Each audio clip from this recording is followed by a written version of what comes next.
होतं. आपल्या सर्वांना माहिती आहे येत्या 6 जुलै 2025ला म्हणजे रविवारी आषाढी एकादशी खूप मोठा दिवस आहे. खूप छान एकादशी, कारण तेव्हापासून चातुर्मास सुरू होतो. त्यामुळे आपल्या त्या दिवशी सेवा करायच्या. त्या दिवशी रात्री 12 वाजता एक सेवा आपल्या करायची. ती सेवा कोणती? तर व्यंकटेश स्तोत्राची.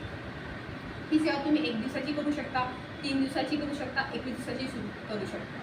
ती सेवा तुम्ही एकादशीपासून सुरू करू शकता, म्हणजे रविवार, सोमवार, मंगळवार 3 दिवस तुम्ही ती सेवा करायची. किंवा तुम्ही आजपासून जरी सुरुवात केली, तर आज तुम्हाला व्हिडिओ भेटलाय तर आज शुक्रवार, शनिवार, रविवार 3 दिवस केली तरी चालेल, उद्यापासून 3 दिवस केली तरी चालेल.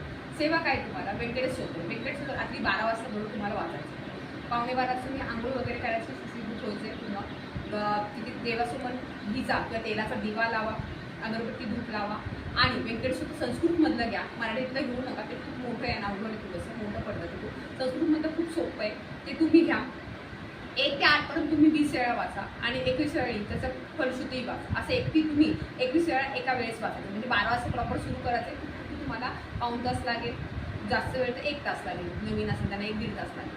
हे वाचा. हे केल्यामुळे काय होईल? भगवान विष्णूची सेवा आपली घडते आपल्या हातून. आपण लक्ष्मी श्रीलक्ष्मी प्राप्त होते. घरात होतं नसलेल्या गोष्टीसुद्धा, आयुष्यात नसलेल्या गोष्टीसुद्धा आपल्याला भेटतात. कष्टाशिवाय पर्याय नाही आहे, मान्य आहे मला, पण ही भगवान विष्णूची सेवा जर तुम्ही केली तर खूप मोठे भाग्य तुम्हाला लागेल. एकादशी दिवशीच तुम्हाला रात्री 12 वाजता बरोबर करायची, लक्षात ठेवा.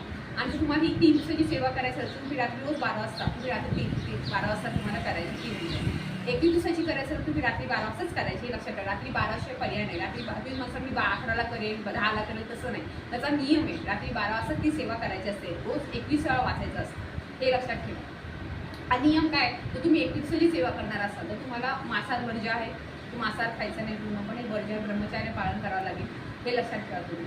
आणि पराण्य वर्ज्य, जर तुम्ही 3 दिवसाची करणार आहात, 3 दिवस सुद्धा पराण्य वर्ज्य, मांसाहार वर्ज्य, हे लक्षात ठेवा. त्यामुळे सेवा नक्की करा. खूप मोठी सेवा, खूप चांगली सेवा. जर तुम्हाला ती सेवा तुम्हाला रात्री 12 वाजता जमणार नसेल, काही कारणास्तव तुम्ही जॉबला जाताय, काही कारण असेल तुमचं, तर तुम्ही दिवसभरामध्ये कधीही 21 वेळा तुम्ही व्यंकटेश स्तोत्राचे पठण रविवारी नक्की करा. रविवारी सुट्टी पण आहे, त्यामुळे तुम्हाला दिवसभरात जेव्हा जमेल तेव्हा व्यंकटेश स्तोत्राची एकदा तरी पठण करा. 21 वेळा तरी पठण करा. त्याला एक मंडल असं म्हणतात. 21 वेळा पठण करा म्हणजे एक मंडल.